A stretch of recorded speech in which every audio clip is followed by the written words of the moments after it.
Welcome. Please say hi if you can hear me. I can see someone in already.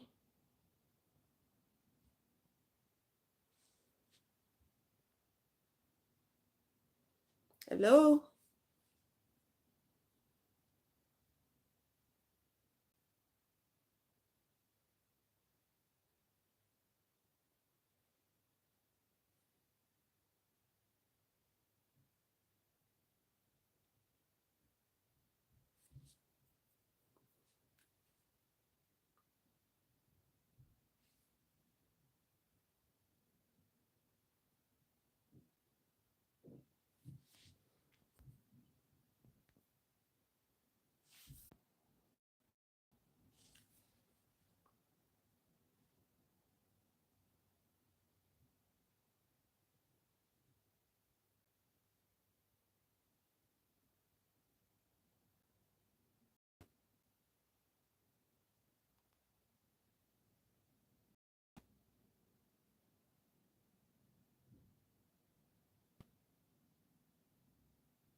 Welcome. Please, if you see me, say hi.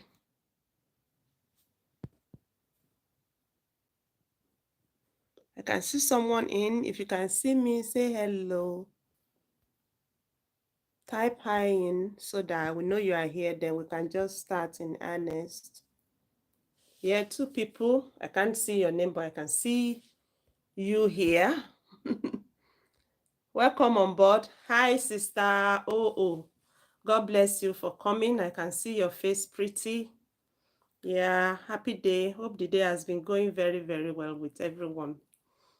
Welcome. It's going to be an enjoyable section with everyone here.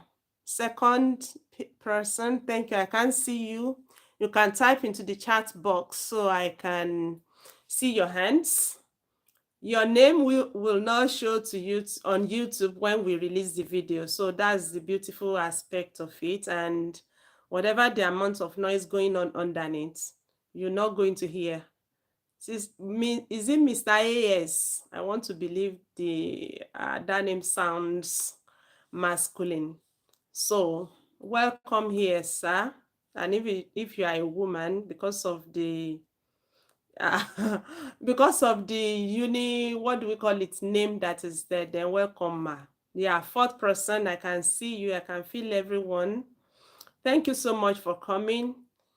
Yeah, all right, Mrs. AS, welcome, ma. God bless you. It's going to be a rewarding journey. So we started with our IELTS speaking classes, and we've had 2 classes so far. I've introduced the people in our trainings, our facilitators, reading, listening, writing, and speaking. And I'm the one taking the speaking theoretical aspect of speaking. So what I do is, after I'm done with whatsoever I'm doing here, Dr. Agbili Oba will now go and start the lab work with you guys. But if we are able to just go through quickly whatever we are doing now, if we can do it quickly, then I can start the practical aspect with you before doctor will come and pull it off from me. And I can still continue with you after the whole show.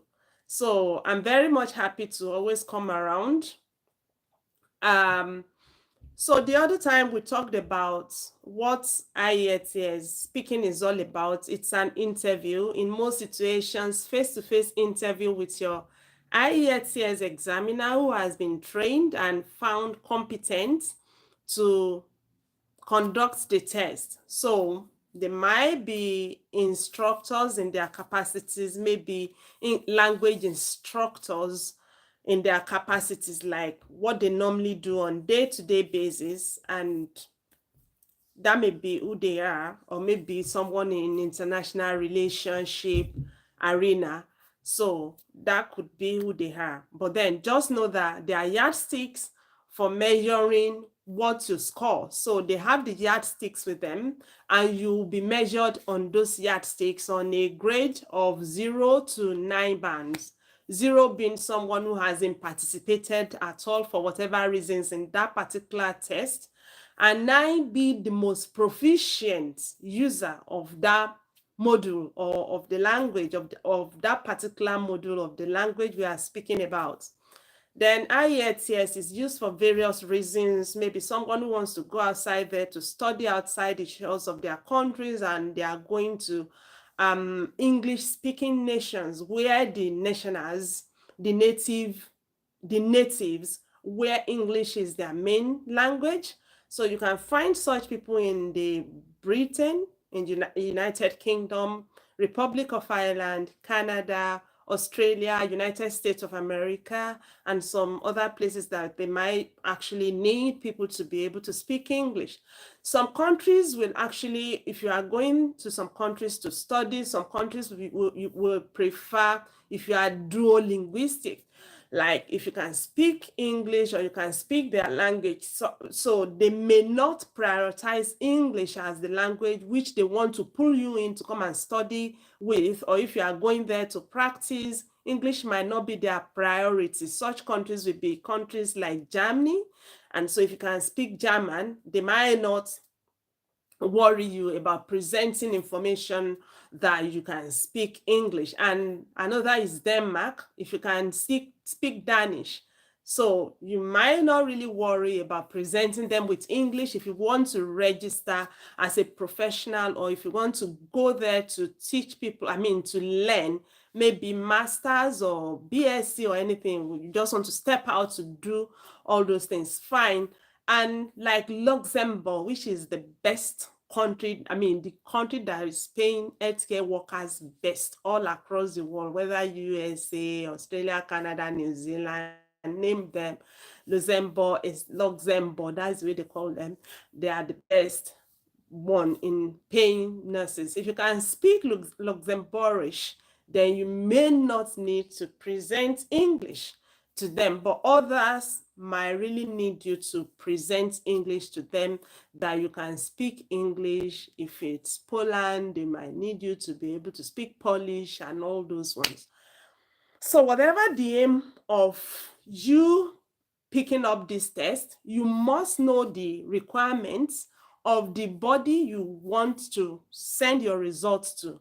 So if you are thinking about coming to the United Kingdom to work as a nurse, or maybe as a doctor or a pharmacist, or maybe you have chosen caring job, healthcare assistant or whatsoever, you should know what the Brits want, the Britain authority, what they want, the British authority, what they want from you as a user of English, like the band requirements. So if you are coming as carer, it would be something like band 5 all across, overall of band 5, something like that. If you are coming, and you must be taking UKVI. So if you are coming as a registered nurse, then you must have overall band 7 and 777 in speaking, listening, and reading, then 6.5 in writing. Then if you are clubbing your results, none of those results must fall below 0.5 short of what they require. So like they require 6.5 in writing. So it means one of the writings, if you are presenting two results, one may be 6.0, then the other must actually be 6.5 before you can combine them.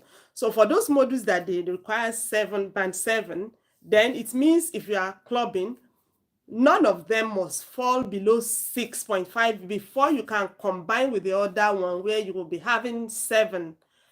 Sometimes it's not like we are saying that you should go and score below, but many things do happen occasionally that one may not be able to meet that target at that first instance.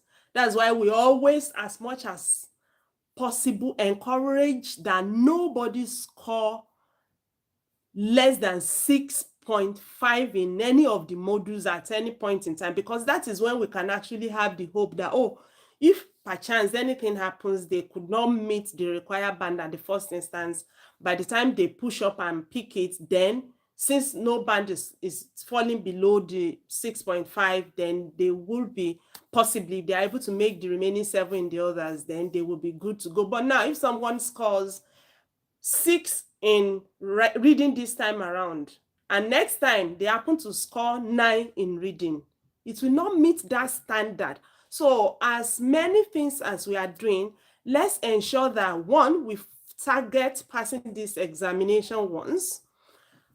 Worst case scenario, God forbid, if someone cannot, ensure that none of the bands come or falls below 6.5 at a particular point in time. I believe everybody knows what their body requires. If you're a medical doctor, you know you actually need high banding score of 7.5 overall, and your writing must be 7.5.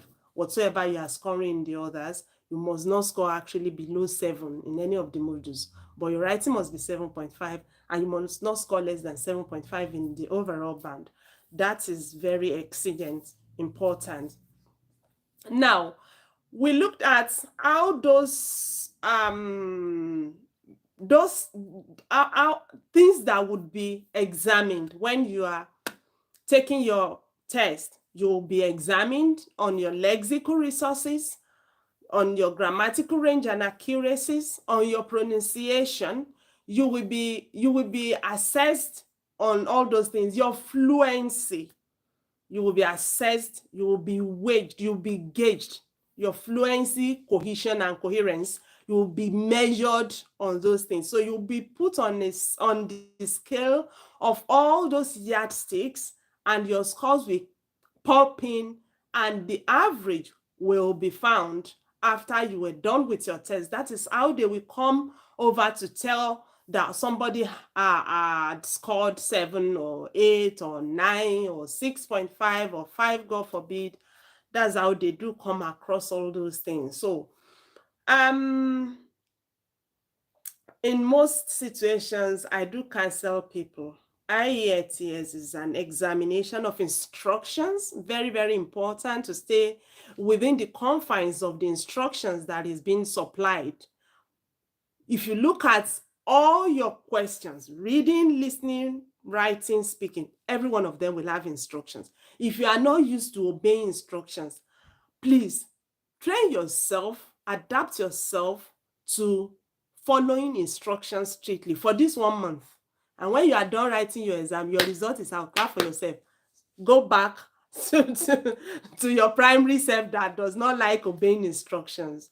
IELTS is an examination of instructions. I used to tell people every time, now and then, IELTS is an examination of instruction. You will see they will say within 3 minutes or something, or they will say no more than 10 minutes. You should read through the you should read through the instructions for not more than 2 minutes. If you stay more than 2 minutes, you are likely going to miss some things out, especially if it is listening, because that listening will not even wait for you. The moment that 2 minutes pass, you just hear the speaker, and the speaker will start speaking. And if you have not programmed your mind to push in at that period, then you may miss some significant things. And once you miss some things in IELTS, especially in listening, if you did not hear when they said that thing, and you were trying to push yourself into how could I bring those things back, before you would finish listening and bringing yourself into bringing those things back, they were already at maybe 6th question. It was quite challenging for some people in those days. So we used to counsel that people please should stay within the confines of instructions that they've been supplied in IELTS. Very important. And if you have the idea of what you are expecting, it's very much easier for you to flow with the test than when you are just jumping into it from nowhere. So please associate yourself, adapt yourself to everything we are doing in class. Associate yourself with every word that is coming out of the mouth of your instructors at any point in time. Please and please and please. When you're reading tutors say it goes this way, of course, there might be occasions where you may need to clarify things. The moment you get those things clarified, please just move on speedily. It's not a thing you keep quizzing and quizzing, like it's not a debate class at all. It's a class where we ensure that everybody understand what is going on and we are ready to rub minds and clear situation, clear information, clear things that are hazy, and people keep moving on. That is how we've been doing it. And since 2019, we've recorded loads of success, and people have been coming back with their success stories, and people have been referring people. Most of the people here were probably referred by someone who had passed through us at some point in time, or who had heard about us from one person or the other. We've been doing brilliantly since 2019 that we started. Now, instruction, time consciousness, very important. Once you're able to fix those things, another thing that I know IELTS is very, very particular about, that we must ensure we accustom ourselves with, is vocabularies. And when I say vocabulary, it's not about speaking big. It's not about Bayagban-like type of English. No, not those things. There are things that are common that you can just bring into what is happening. And like, if you have the keywords, I was looking at Pastor Kumi's message for a particular point in time, that Baba respect, and it was talking about some things about prayer. Then the analysis he brought, I was just smiling, maybe because I train IELTS. It says some things about prayer, prayed, praying. That is what IELTS vocabularies are about. They are not about you going into Webster's, into Oxford Advanced Learners, into Cambridge dictionaries to bring meanings. Of course, you should be familiar with some English words. Like, you should be able to decode the meaning of what is coming around to you when you are reading, when you are listening. But far beyond those things, IELTS, when it comes about vocabularies, because you will need this in all the modules, there is no way you will not deal with vocabularies in speaking. You deal with it in writing, you deal with it in reading, you deal with it in listening. In fact, when you are doing your listening, by the time you hear some words that are keywords, like verbal verbs, like what is a verbal base, if you hear something that changes the form or the shape next, that's likely going to be your answer. So they may be discussing about a library, and they would say, people have been going to the library to read for the past 50 years. The number of people who have been in the library to study, if you are someone that talked about reading and coming to match some things together, that is how IELTS vocabularies are about. Because apprehensive once it comes to, you must use vocabularies. You are not to use baby words. You are not to be robotic. But if you can tweak words, if you just know how to tweak words, you have won like 70% of IELTS battle. All you just need is to know, to ensure that your spellings are correct, especially when it now comes to writing, reading, and listening, that you need to pen some things down. Basic. So your vocabularies wealth will help in determining how long a way you will go in your IELTS examination. Please don't be a weakling. When we go back to our family house, we can discuss that. One of the things we used to do in those days is the IELTS, what do we used to call it? Like, we wake up very early in the morning, vocabulary drills. We will wake up very early in the morning in those days, and just start throwing like words out from past IELTS questions, words that we know you need to provide vocabularies for. Then we need, okay, supply vocabularies for building. And when it's now vocabularies for building, some people will talk about build, built, builder. And when you talk about, then some people will now come, oh, the building. Now, when it is about the building, they ask you to talk about a building that you visited. You will now be coming with, oh, I visited a house that was constructed. That's a building. A building is a house. Construction is the act of building. But if you don't know now, the vocabulary is not so like Patrick Obayagbo made it happen in those days now. Of course, if you use words like effigy, they will mark it for you. They are good, they are high sounding, but you don't necessarily need it. If you can bring it on that at that point in time and they fit into the context, you are good to go. But if you can't bring them on, instead of racking your brain and now you waste all the time, put something else there that is closely related. And it was constructed by a team of bricklayer and some carpenters, some fitters, and all those people. It was located. Location too is one of the things, verbs that can go with building, with houses, with constructions, elevation, erection. You understand? Those are the words that should be coming to your mind. When you hear about building, then you can now talk about the garden. You can talk about the car parks, or maybe it's the garage because it's a house. You can talk about the horticultural display around the building. You can talk about the gates. You can talk about the artistic works in the house, the furnitures.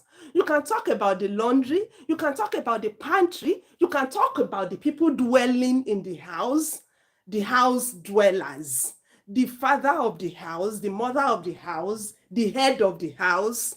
Those are the things you keep bringing in when you are doing your speaking, and the examiner will know that you are not a robot. And these things, if you've been doing them, you become, if you are not making it difficult yourself, you'll be very fluent. The moment you can convince your examiner with fluency, like it's not like you are just speaking just to speak, or things that are not coherent. You know, Dr. Agbeloba will tell you so much about coherence and cohesion. Coherence and cohesion are about, okay, you build a house, they are laying the blocks and they are putting plasters. If you are not putting plaster, there will not be cohesive force. People who study physics would have had some words like cohesive forces. So if you are not plastering them together, then in my practice here where I work in the UK, when we are assessing patients, they will say the information this person is supplying are not hanging together.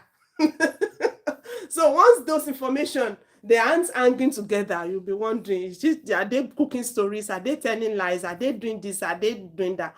That is the essence of your coherence, cohesion. They help you to make your word fluent, and there are words that we are expecting you also to use when it comes to making things coherent. That's when you will be having your linkers, the conjunctions.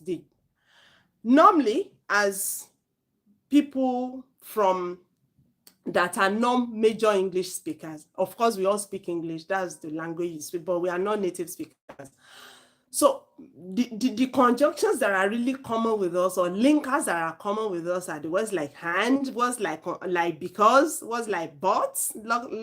Those are the words that are common with us. Whereas the use of that, which, they are conjunctions too, in one way or the other. Though, although, they are conjunctions. Notwithstanding, moreover, also, furthermore, in addition, all those things are conjunctions. They help you to build, to make your work cohesive, and they are much brilliant for the examiners to listen to, for the examiner to read, and make your work beautiful. Your work will be very, very beautiful. The way you write, like what I hear tells people say, your writing is a reflection of your speaking. So because you are sort of like talking to yourself and you are pouring your mouth, you are pouring your mind out onto the papers when you are writing.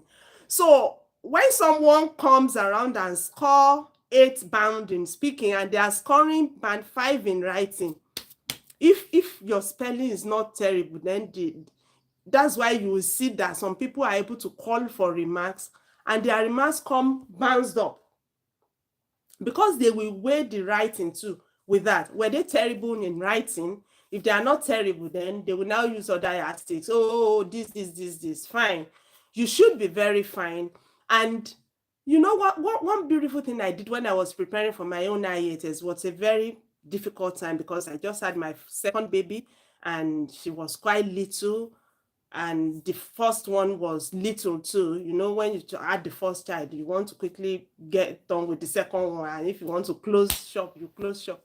So, and I had two aged people with me. It was like you were looking, you were looking. I was looking after four people at the same time because they were aged. One was like 80 plus, then the other one was 70 plus. Of course, they were able to do their part, but I once I was determined I wanted to write IELTS, one thing I did was the moment I've been trained on how to write what they were expecting, these yardsticks, I started using them to write my nurses reports. So all my nursing reports from the moment I started preparing for IELTS were written in line with IELTS recommendations.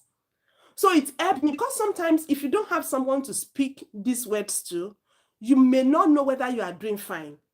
But when you write, if you aren't able to speak them to someone, when you write and you are reading, you know you will still read the report. In most situations, we used to read reports to others in Nigeria. You still read those reports. Before you even read, you would have gone through what you've written. You can correct. Nobody knew until I finished and I started telling some people that this, because whenever I wrote it, I knew they would say, she has written, this one that is right here. I remember I had an issue with someone then, and one of my guys said, I knew she's not troublesome, but we did not know the kind of English she has spoken to that doctor. And when they asked me, I said this, I heard the woman said, I knew she would have spoken to me. And I wasn't speaking anything big. I was just like speaking IELTS English, not anything like, if you look at the likes of Baba Shoyinka, except when he's in his business, like all those big core literary works, look at the English he writes in newspapers. Even I do listen to Chimamanda Adichie. Go and listen to how she dies those France guys, the French guys of those days, when she was speaking with them about some stolen this, or the danger of half story or whatsoever she talked to them about 2 years ago. She had this, just go and watch those guys. They don't speak anything that is too, but you will see everything will flow. That's what IELTS requires from every one of us. So please, if anyone had injected the fear into your mind, the English must be, no, it mustn't. It must just follow a very good pattern and you should be fine. Now, when your words are not hanging together, we were talking about coherence and cohesion and fluency, you will not be able to flow. When you are able to hang them together, for example, talk about how the house that you visited, that you loved in the last week. I had to visit a particular friend. They asked me to speak about the house that I visited. Now, I came with I had to, because they must be grammatically correct. It won't be I had to visited. You know, any verb that is following to will be in the present form. Or, okay, I might come this way. I paid a visit. You know, it's different from me now saying verbatim that I visited a friend. They asked me to talk about the house of a friend. Talked about a friend, the house that I visited that I loved. It's different now. When I came and I said I paid a visit to my friend in her house, or I paid a visit to my friend who resides. You know, I've tweaked what that person was asking me. That is what they want from you. Just know how to tweak those things. The moment you can tweak those words, especially the verbal aspect of those words, you should be fine. And how you get those ones done will be you changing the words. I visited, you visited, I paid a visit. You can change the form of the words. You know, visited now became visit when I was talking about it. So you can change the forms of those words. If you can change them, that will be fine. It could be when you continue talking, I'm planning to visit that place in future, or I will be visiting the place in future. I will be visiting the place in the nearest future. You know, I could use visit, visited, visiting. It is that basic. And the person will know, oh, okay. Because these things, they might not really make sense to us until we come around. You are driving with your GPRS and they are speaking those fitty English. Or you are speaking to Oyinbo person that the accent, this our accent, it's our children that are blessed with the accent that are Oyinbo like accent. Those of us who have stayed too long inside that pool, fufu, eba, and amala, iyan, and everything, and our tongue are ossified. Even Dr. Agbile Oba, that is an English major person, self, he cannot even say the way my twins, that are just 2.5 years, we say it. Because my twins, tell them mouth. One of them will say, your mommy is not mouth, it's mouth. She's just so blunt. So those of us like this now, my kiddies will even be making fun of me that mommy is not like that. It's not like that. It's not okay. So now, when they are listening to you, they cannot get what you are saying. What will help you out is when you can change that word to another word. It do happen to me frequently at work. If they do not hear me, I will just quickly bring another word to paraphrase that word that I'm speaking. If you are able to do that, you are settled in speaking, you are settled in writing. That is that. Then grammatical range of inaccuracies. Two things that Dr. Agbile Oba used to stress is the ability to use past and present tenses or past and present words very well. If you can do this, you are fine. If you can work with your how to modulate past, present, you are fine. If you know how to use singular and plural, the noun and verb, the one we called concordance in our secondary school days, if you know the agreement between nouns and verbs, then you will be very good. Like you know that when it is a boy, the boy goes to school. The boys go to school. You know, when it is a singular noun, it goes with a singular verb, and singular noun will not have S. Singular verbs will carry S. So many people till date are confused with those things, and they are very, very integral. If you can fix these two, concordance, past and present, then you can go to any length with IELTS. That is that. Pronunciation. Let's come to pronunciation. How do we pronounce words? They aren't expecting you to speak like native speakers. In fact, the people that will be listening to you in most situations are people like Nigerians like us, or if you are Ghanaian, if you are from any other part of the world, they are the people that will be listening to you and assessing you so they can hear you. They hear your accent. All they need you to do is pronounce it well. So master the pronunciation like we from Ekiti. I'm from Ekiti, if you don't know. So I'm from Ekiti. If you want to say, we wash clothes in those days when I was growing up, I washed my clothes. I washed my clothes in soapy water, and the examiner, I'm sure, will be wondering what was it a television that you were watching in soapy water. So you have to be conscious of some things that we really don't know how to pronounce.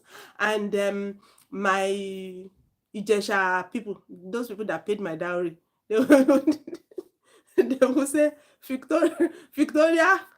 brother, sister Victoria married brother Victor last week, and you mind yourself, know when it is Victor, because you are what's like can if you change very to ferry, there's something again that is called ferry. And you're now I love the place very much. You've changed the meaning of whatsoever you are trying to communicate at that point in time. And so you have to be very, very careful. They are not going to slice your neck, but it might actually drop your band, and you don't want to like goof with your score because of those little things. You can try and push it for this examination period. Once you pass your exam, go back to your go back to that your base if you like it that way. You don't pass, you don't pass. That's that about that. So please, pronunciation is very, very important. And you hear my ex-president saying how many people are there, and the number of people that we eat pipe pitches will be so it's not like that. So the number of people that will eat 5 fishes, so I don't know whatsoever. That's what my ex-president normally should say, but that possibly would have been the way he would say it. And there are this my brethren too, up south is that will say, my brother is all these things. Let's watch them very, very well. Lagos people, you too, you have your own. And Ibadan, all of you, I used to do those things because we come from different parts of the nation and we have our ways of pronouncing things. Some things are accented, those things are fine. If it's just your accent, like the way I'm speaking, I'm not Oyinbo, and I'm sure someone who is not even seeing my face will actually know that that Yoruba person they talk like that. But some things are not to be pronounced in some ways because the moment you mispronounce them, you lose out the meaning of those words, and they will sort of affect your scores. It would affect your score. We've seen people coming around to say, hey, I did it this way, the way we were taught, and this and this and that. But some people will reassess and they will get their result pushed up by as much as 2 bands. I've seen someone whose result was pushed up by 2 bands, even if they had scored band 5 before. That's a whole 2 band, 7. But if you goof in so many things, then they might not be able to pardon you or to forgive you. So it is very, very important that we understand all those yardsticks. And if we can understand those things, then happy are we if we follow them truly and thoroughly and go. Now, the IELTS speaking test, you must ensure that your documents for writing the test are ready, and get to an examination center. We do cancel at least 30 minutes before your test. If you don't receive information that your test is so date, this is your center for speaking test, like if you are writing your exam next week and today you haven't got your center for speaking test, tomorrow please make sure tonight you send them mail, and tomorrow wake them up with a phone call so that it won't be like they forget to and they are not going to give you speaking center. Of course, maybe if they have time to do it after the exam, they might, but in most situations, speaking do come before the other 3 modules. So that's about that. Get there 30 minutes, you'll be checked in. They will check your ID document. Actually, you don't actually need more than yourself, your dresses. You can dress the way you like. Just make sure you are tidy. You are not smelly. You are not tattered. I know that none of us is poor. We are not impoverished, even with whatsoever rubbish they are doing in Abuja. God is feeding us and taking good care of us, and we are looking after ourselves. But ensure you are not tattered. And ensure that you are tidy, your ID with you, check where to be sure you aren't going with your expired ID. We've seen so many things, we've had so many things. Ensure you don't forget your IDs at home. I've seen someone who came from Osun State to write an exam in Oyo State and they forgot their ID card. They forgot their international passports at home. So all the things we tell are the things that we've seen, that we've heard, that people had come to us seeking for help for, Those who were able, some who were able to help, some there were no ways you could help. So please ensure your things have been made ready. Get there, you'll be checked. Even your wristwatch in those days, you will not go into that examination with your wristwatch. They will put everything down. You only go with your international passport. Now, careful people, when you are doing face-to-face, it is easier for people to pass the face-to-face, but we could see that British Council came up with virtual assessment since COVID period. And since virtual assessment, people have been failing this speaking test more than before. And that's why you have to really up your game. If you are going to be doing virtual, please ensure that you prepare yourself in that sitting position where you will be facing your computer like you are facing the real examiner. And please speak out as loud as you can. I'm not sure whether they give them microphone that they can attach to their clothes to take in there, because the rate at which people have been failing speaking since virtual assessment have been introduced to British Council is very, very unwelcome, unbecomingly unwelcome. So please, I guess it's because the algorithm would have to transmit our accent, which they as humans could look over, they can overlook, but computer will not actually overlook those things for us. Many of us, if we speak to our voice recorders, like the one that translates voice to words, we will observe that those translators will not translate the words we've spoken like what we felt we were speaking. A few weeks ago, we were talking about Baby Shark. You know, all these kiddies that were baby. And my kid brother was telling me that one of my babies, they went there to them with holiday, that he was trying to like push a voice order into his TV to bring on Baby Shark. That the thing did not bring Baby Shark. He kept using the Ekiti tongue to say Baby Shark. And then one of the girls just came and just said Baby Shark. And that the thing just popped up. So I guess that's one of the things that is affecting this British Council virtual whatsoever interview. So please, if you are doing it, ensure that you pick your words, make them sound out, especially the last word that is coming out, the last consonant, that it is sounding very well. Consonant. If your T is not coming up, it comes like consonants. And you know, consonants is a derivative from consonant, but meaning changed. So you have to be very, very conscious with this British Council virtual assessment. Please, my people, there is no reason people should pass reading, listening, writing, and fail speaking. Why? We shouldn't, because even most of us, if our children cannot even speak our dialect, maybe it's only I think Hausa as majorly, and Igbos too, but we Yorubas especially, some of us even say our children should not even know how to speak our Yoruba language. So if we have made it compulsory for our children not to speak our language, and we've conditioned them to speak in English, why should we as parents go there and fail English, especially speaking?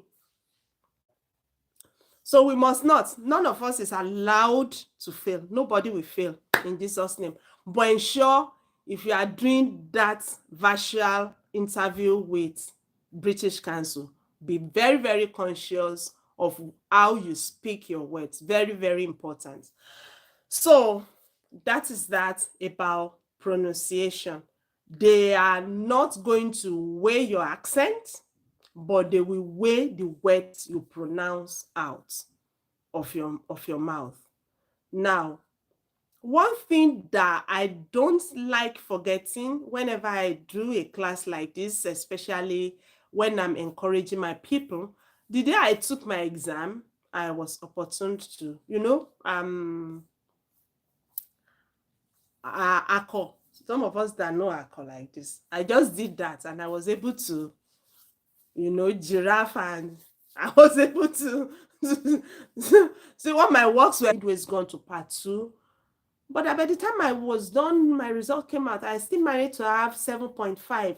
That was why I understood the importance of vocabularies in these things we are doing. And if you look at any IELTS training books, they will talk about paraphrasing, rephrasing. And those are the things they mean. Those are the things they mean, the vocabulary word that you use. So if you are good with all these things, you should be very, very good. You should be very, very good to go. Then, once you're able to do all these things, the next thing is for you to keep practicing. And what I would do would be to release questions onto the platform, and people will just record their voices and drop on the platform, and I would assess those words. We can come back here, listen. Okay, these were the things I noted from this and this and this. Or if I have all the time, I will just put the corrections there. Then Dr. Agbeleoba goes back to you into the class, and into the laboratory classes, and do his assess. He assesses when he's doing his own. He will definitely mention some of these things, but he will not go deeply into what I'm going through. That is it. Now, when you've been checked and you've gone into your examiner, courtesy demands that you wait for the examiner to beckon you to your seat. While you get there, you greet them, good morning, good afternoon, good evening. Our linguistic doctor did tell us that good day is not a word you use to greet people when you are just coming in contact with them, because good day is simply we finish everything we are doing, bye bye. So most of us now, that is actually the way we greet, because we feel like good day is when you don't know the time and you don't want to make mistake with saying good morning when it is afternoon already. Whereas the people who owns the language are telling us that once you say good day, it is goodbye. It's like, okay, I don't finish this as I dey come in like this. The Holy Spirit has gone before me, has made all the crooked way straight, and I don't do this exam, good day, bye, something like that. So when you get there, try to know the time you are going in. I say, oh, good afternoon. And you wait. Don't say this man looks so young. He won't be more than my first child. We've trained people who were 50 and 50 years and above on this platform, and they listen to us perfectly. And they went to the examination and they passed though. So you don't say, when will this one come into this world? And you say, let me just sit down. No, courtesy demands you allow them to say, oh, kindly have a seat. And you say, thank you, and grab your seat and sit down. Then they will introduce themselves to you. They will ask you to introduce yourself to them. Tell them who you are. That is not the beginning of the examination. So don't start the conjunctions. My name is Folashade. I got married to so person in year so. I have PhD in this and this and that. And my projection in life is to become the first professor of geriatric nursing, and the examinations are yet to start. To just introduce your name, if where you came from, that's fine, or your name, your age, if you want to say that, finish. Your name, your profession, that's fine, nothing more. They would ask you to give them your ID, the documents you've brought. They will check it and confirm. They will put on their speaker and confirm into the speaker that this is so person before me. I can confirm that this is so. Those who have tried this test before would actually know that all these things were like this. If you haven't, you see them, let them not be too strange to you. Then they will let you know when they want to start the exam. And the moment they start, you have your exam in 3 parts. Part 1 is all about you, like MTN. So it's all about you, like, what do you do for a living? Do you work, or do you go to school? Do you live in a house, or do you live in an apartment? This one is quite confusing because in Nigeria, I don't know, maybe I'm the one that, anyway, I was from one of the villages anyway, so I never really knew there was anything to say something is house or apartment. House na house, where I came from anyway, as much as you are not living on the trees. But here in the UK, they have apartments. Those they are apartments like our new models of flats where you can have a sitting room that will connect everyone, not necessarily in the center of the house. You have a kitchen, you may have just one toilet and bath linking all you that are dwellers in that house together. And there could be numbers in each of the rooms in that area, in that building. So your room could be A, the other person's room could be 1A, 1B, 1C. Remember where I first lived was 40, I lived in 40C. So someone, it was like we had 4 rooms then. I lived in 40C. Some people were in A, B, and D. So those are apartments. And besides that one, we lived in flat that might not be for everyone, like I've mentioned, like that, just for our family. So, but here in the UK, they sort of live in such flat that could contain their own family or live in a house. House is like you and your family alone, and it is like upstairs like that. Is it duplex that we used to call them in Nigeria now? So they are duplex. They could be attached, they could be semi-detached. So some houses are completely detached. They don't have anyone beside them. They are standing alone. So they are detached houses. Such houses are like the houses that many of us want to live in, especially if you have children, so that nobody will say your children are making noise or you are climbing the stairs. If you are living in a together building like that, very, very long building, and someone is saying your children are coming, they are slapping their feet on the stairs and they are making noise, they are disturbing them, they are doing this, they are doing that. Once you are in your house, everything you are doing in your house is you and you alone. And in houses, in most situations, they always have backyards linked to them. I'm not sure if you guys can like see. I'm sure you can see me, so I'll just show you what my backyard look like. Something like that is what these people call house. So this is my backyard. There are people, so I presume some people could see my backyard. So there are people who, they are like 15 families in a big, big building, like all those buildings we used to see in Lagos, Ibadan, that you have different flat. Such places, sometimes they will not even have backyard like that. They will not even have backyard. They will have one tiny front door. I mean, one tiny frontage like that they can just, you just pass just for passing. So but some people, especially if you have families and God has blessed you, I pray God bless every one of us, or you just want peace, at least for the peace of mind, your children can play at the backyard, your own backyard.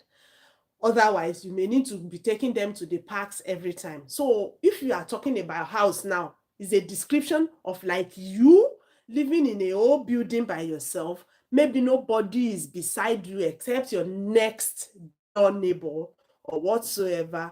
Then you have your backyard to yourself, so that you know what you are describing when you are talking about living in a house or living in an apartment. And if you are a family person and you are now 6 in your family and you want to say you are living in an apartment, they will be looking at you. How can you live in an apartment? Except they give you that apartment for you alone, they convert it to a family house, family apartment for you. Otherwise, you can't be 6 family members and you are living in room C. In this, we can do that in Africa, even here too. If it's your own house, you can do it, but it doesn't follow the rule of their land. But I know the people we are speaking with, they know how we are. So that their question of, do you live in a house or an apartment? Well, to us in Africa, I don't even think it makes sense. Just who say you are living in a house and describe a typical bungalow. I mean, describe yeah, like you are describing a typical bungalow or you are describing a typical duplex that it is you and you within. Once it is an apartment, you have other people living in that place with you that are not your family members, that you don't even know them from Adam. That is what the apartments are like. So that is that about that. It could be, do you work or school? If you are talking about you working, then you should know things that will come with your work. What's like profession will be coming into it. What's like team members will be coming into it. What's like the time you resume your work and the closing of the work, you starting your shift, handing over the shift, whatsoever your discipline is, will be coming into your description of your work. And things like conflicts could be coming into it, because when you are working in a team, things that could accomplish, that could accompany team working is occasional conflict. Then what's like conflict resolutions too could come into it. So you should know words that go along with situations. Those are the things that will help you that will project to that person that you have good command of English, and that you have good roles around vocabularies. So, and once they say, sometimes they used to ask this question like, where do you live? And you had to make like 3 or 4 statements in those little first part questions. Where do you live? I'm residing at number so place in Ilesha, which is the commercial center of Osun State. Ilesha is well known for the number of people who are well learned there and their ability to transact businesses professionally. You are done with that. See all the things you've used to garnish where you live. So it's not about where do you live. I live at number 5 Irewole Street, and I live in this place. I live in this place for a very long time, and I live there. I live at number 6 Irewole Street.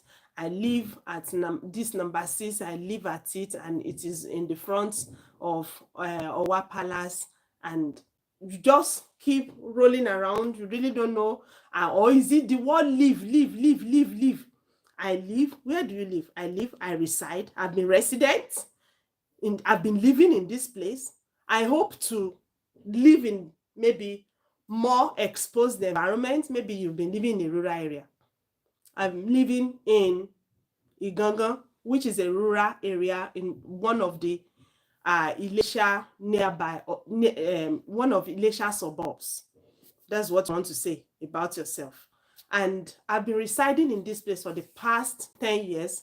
In this past decade, I've witnessed so much development in these areas that I really wished I could keep living here. But then I've studied myself. I think I need more of exposure. So what I'm trying to do now is to get a land in Oshogbo, which is the urban center, urban unit of Osun State, and erect another building there. And I'm hoping I'll be able to shift my base from where I am now to Oshogbo, because I want to live more of urbanized life. Shikena. They could ask you about transportation. They could ask you about just anything about you. They were asking me whether I used mirror, and so all those physics was kept, all the images, the images that stand erect and the concave, the convex, and all those things came with mirrors. Those are the things you look into, the reflection. You know, when you use mirror, you see your reflection and all those things, apparent objects and all those things. But if you didn't do physics, you can still push so many things into it. Or just I don't use mirrors. Anytime I want to go outside, I just get dressed and I ask someone around to check on me so that they could tell me what I actually look like, and I could actually see my reflection in them. My grandmother taught me how to check my reflection inside water put inside calabash, if that's what you want to tell them. Or they want to assess, how are you able to join them together? Which other words can you use that if you are not using the word mirror, someone who is eavesdropping can actually decode, I can say, oh, she's probably talking about so thing. Don't be robotic. That's fine. Then that part will take about 3 or minutes or thereabouts. And you now move to your long turn. The long turn is the part 2. And it is called long term because you will be the one speaking alone. In part 1, you will have about 2 or 3 questions to answer. And so in part 2, it's called the long turn. You'll be speaking for about 2 to 3 minutes without the examiner stopping you. So they will give you a cue card. It's a piece of paper. They would have typed questions inside that piece of paper, and you will study that question and jot down your answer. They will give you a pencil. They will give you a plain sheet of paper. They will give you your cue card. You will study the question. You will jot down your answer for 1 minute. You are able to hold on to your jottings when you are speaking, but they will take the cue card back once the 1 minute has gone. Don't forget, stay strictly with your time. Time is important in IELTS. All right, you want to go back to grammar because I'm speaking with big mummies and big daddies here. Okay, all right. Oh God. So you must be able to that 1 minute, spend it meaningfully. The moment they when it is 1 minute, they will take that question back from you. You don't have a sentence, just put few things that you'll be able to remember what you want to say. Like when we are doing all those little jottings in when we are writing shorthands, you can do them. Go back to grammar. Thank you, ma. Sorry. You want to come and teach me here. So write those things in shorthands, like the points you want to mention, your introduction, your body. The moment you see your question, some things should start fluttering through your mind. That will be the vocabularies you want to use. The vocabularies you want to use, jot them down. The base form, just jot the base form down. The moment you jot the base form down, you can tweak them to whatever capacity you want to tweak them into once you start speaking.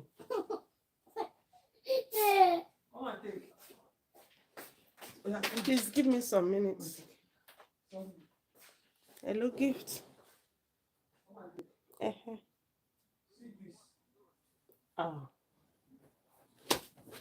I knew when you pick your card, though, but us, I'm not sure. Please give me some minutes, so please, my people, I'm sorry. Ṣé ti wá ra nǹkan báyẹn rí nǹkan sanwó? Ṣé ibi tí mo wà yìí? One for baby. Mommy, one for baby. Oh, okay, good. Upstairs. I'm really sorry, my people. I'm so sorry. So I'm back. So just jot them down in base forms so that you are not, that's not the time for you to be writing sentences and be adding the conjunction, although notwithstanding, moreover, forever, and all those things. Furthermore, no. Just put those things down. Point 1, what you want to say, what you think you want to say. Point 2, what you think you want to say. Transition words that you want to use. All the transition words you can remember, put them there, because you are allowed to be looking at your paper while you speak in that long turn. Long turn is, for me, the hardest part. For some, it might not be. Because the whole place will be silent. You will be hearing the echo of your voice. So the other one, both of you were interacting, or both of you will be interacting. But this one, it's your own voice alone that you'll be hearing and will be coming back. That voice will be coming back to you, and you'll be assessing where you were to use plural, you are using singular. To me, it wasn't very easy for me, but our abilities are quite different. So I used to think it is the toughest, but some people it might actually be the easiest. So just jot those things down. You'll be able to pick what you want to use. You won't be short of words if you've prepared as we are doing. And other preparation strategies that I used was, for the period I was getting set, even at home, all my words were coming in English to everyone, except those oldies we have around, the grandpas, the grandmas. Every other person I just change. I'm not really very, my English isn't bad, but I really don't like talking English when I call with my people. So possibly it would have affected me. But once I knew I was preparing for examination, I just shifted my mood to conversing with everybody in English. Even if you don't have people to converse with in English, face your mirror, look at yourself in the face, consistently pick some past IELTS questions. We see in all those our drillings, we'll be picking IELTS questions to drill on. So look forward to it, and we will have some soonest. The moment Dr. Agbuloba starts his lab work with you, we start having them. Or the moment I'm done with my theoretical aspect with you, we start having those past questions in drills, because they are the ones they actually bring back all over and over again. Not, they aren't bringing anything extremely special. In most situations, they do restructure their questions first quarter, second quarter. So from January to April, you'll be having a set of questions. From May, June, July, August, you have a set of questions, and the other set that we end the year are the ones they've started with in September. So for everyone that will be writing till the year runs to an end, you are just coming to write recycled questions. Just get yourself acclimatized with those questions that are on ground now. We've had situations that some people in Dr. Agbele Oba's laboratory, the same questions he asked them were the same questions they were asked in their examination hall. Like, we had about 3 or 4 people in the same, same set, same questions doctor asked them were the same questions they were asked in their examination hall, and you can actually imagine their scores anyway. So nothing too big to talk about there. So please avail yourself when it is time.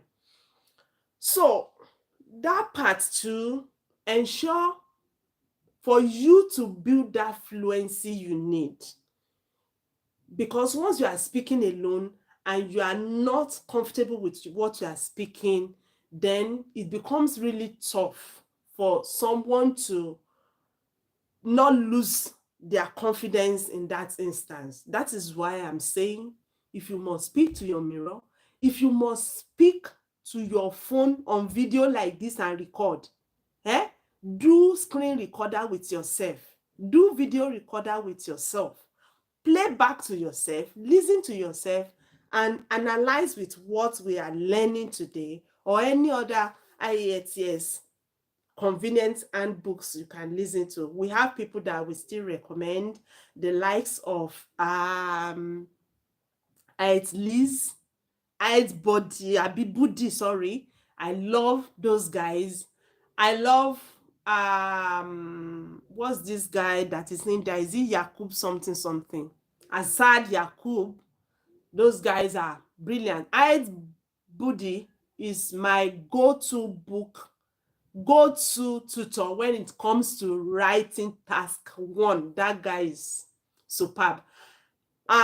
It wasn't pride, but I knew my writing wasn't bad. When I've mastered the area that I needed to master in IELTS, I did not do anything about writing. Once I've written 1 or 2 essays and I've been corrected, I didn't read writing again till the morning of my examination, and I just studied IELTS Budi. Once they put me in the car like this, they were going from somewhere around Sango, and we were going to challenge in Ibadan, people that know those axes. I just picked IELTS Budi, and that was all I read. I wasn't going round. I've written 1 or 2 essays before then. I closed the book, I focused every other thing. The guy is that good. So that is that. And now, when you are done with your monologue, the examiner will ask you follow-up questions on your main topic in that part 2. You have like 2 or 3 questions that will ask you few things about that thing you've just finished discussing. So you have to just get yourself prepared. That is why you cannot just joke with that task 2. Part 2 is big, please. And once you are done with that, you now move to part 3. Part 3 is like opinion question. They would ask you, You've talked about sometimes too, it sort of have close link to your part two that you've dealt with. If you've been speaking about building, they could now ask you, do you think people build their houses in the urban areas because of modernization rather than build in the rural area because of lack of urbanization or modernization? You have to bring in your opinion. You don't have to be rigid and stay with what they want to say. You can say, no, I want to disagree. I don't want to agree with that. People are actually building houses in the urban areas because of urbanization, but people actually these days are now moving to the countryside because the greenhouse effect have eaten deep into everybody's cells. You can now bring the ecosystem support that everybody is crying about, environmental support issues and all that and not. I think yesterday I was reading about Harry and Meghan that they were telling them that they were ecosystem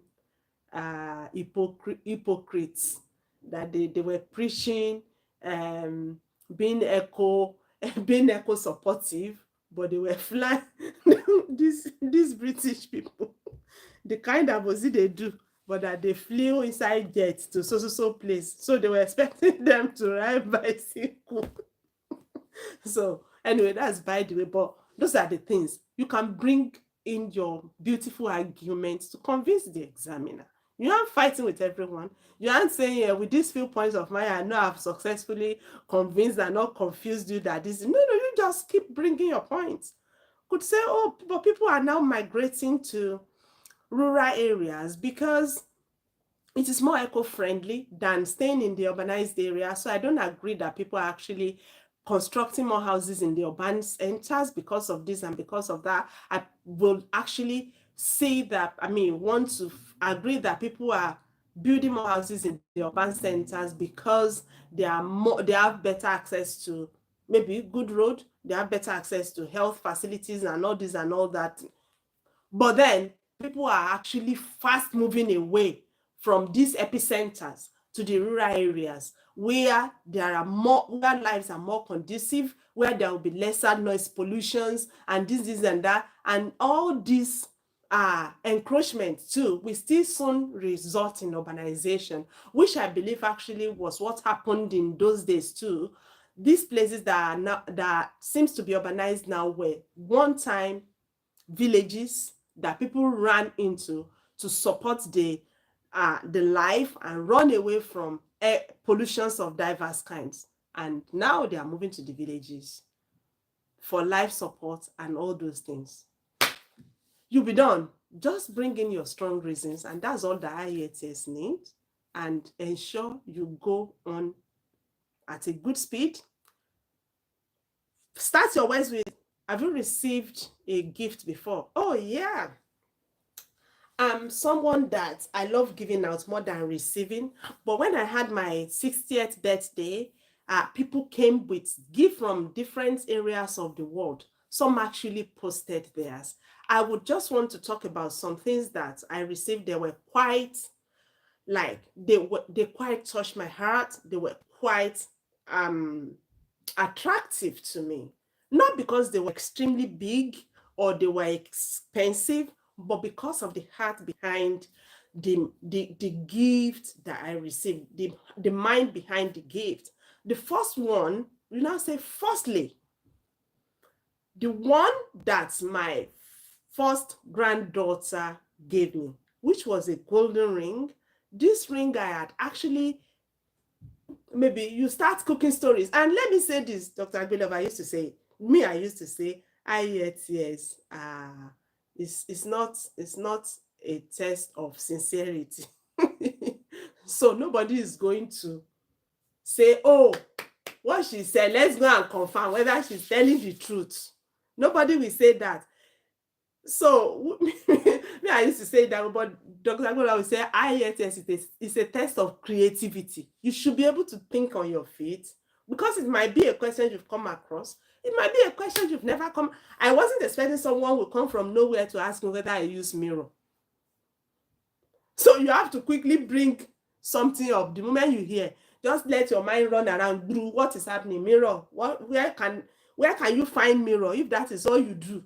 Even of course I don't use mirror in my house, but anytime I go into this what do we call all these places that they use to buy clothes, supermarket to buy clothes, and I would have to try them on. I would have to check them in my mirror and view myself, see what I look like, whether I need to change some things and all that and all that.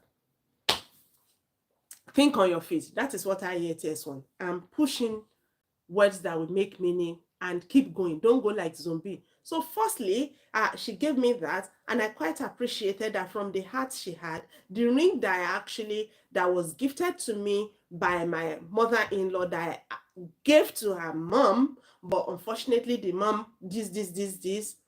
Then the girl preserved it for me and returned it back to me as a gift on my sister's birthday. That really touched my heart. And if you want to pretend like you are Oyibo, that really touched. And just dramatize it a bit like, oh, that really touched my heart. That someone could be that thoughtful with the kind of gift they presented to me. Gift presented. And to me, the heart of the giver, the mind of the giver, the way it was wrapped, the way it was prepared, like someone was taking something now to give, to present to the Queen of England. Oh, it really touched the best part of my being. When you are saying something that makes you happy, display the emotion. Don't be emotionless. Of course, it's not your emotion they are going there to read. And another thing I want to tell us is, please, when you are there, don't look at Uche's face. So, Uche. If it's good if you can maintain eye contact. Dr. Gbilaba used to say maintain eye contact. Me, I'm not there to maintain eye contact. If I'm someone that does not like maintaining eye contact, I just look above your head and look sideways. Occasional eye contact, fine. But it's not the eye contact they are going to score you on. The words that are coming out of your mouth are the things they will score you on. So if you go and maintain eye contact and the eye is, if you are someone that doesn't like it and the eye just injected some unnecessary fear into you, which should not be at this stage. You shouldn't be fearing anyone we want to face. But some people are like that. There are things me too I don't like facing.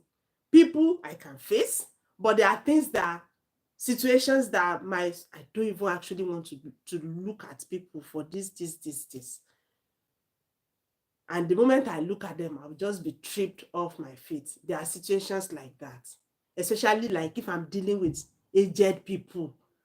The kind of, like those aged people that are having dementia, the kind of like bad emotions I used to have, like I would just fly back.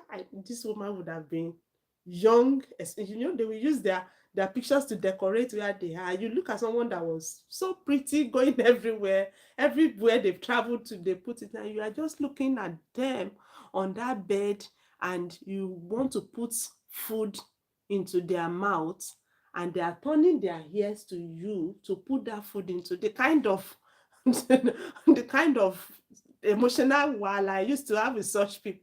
I can't face such people and speak anything sensible to them if they want to score me. So if you are someone that cannot really look at, maybe you are a man, you don't like looking at ladies' faces, and you are looking at that lady's face, please don't look at face. It's not the face they want to assess now. It's not your ability to look that they want to assess. It's your ability to say what you want to say and say them correctly, and pack your scores inside your wallet and go back home. Okay, so please, let's hold on to all these things. Yeah, saying all this, I think we've done a very, very big business. We can now go back to our WhatsApp and ask questions. And if we want to do our drills in the classes, fine, we can do them. If we want to come back here to do our drills, we can do them. And if I think I need to add one or two things, then I'm very much happy to come back soonest and and we'll come around again to discuss more. Thank you very much. I wish everyone excellent performances, and none of us will be weak on days of examinations in Jesus' name. Success to everyone. Thank you for staying with me for these long, long hours. Thank you so much. Bye. See you back on WhatsApp. So I will join you there on WhatsApp. Or if you have questions, you can drop for me before we go here. But I think those questions might be much more helpful in the group. Yeah, let's come back home. Thank you very much.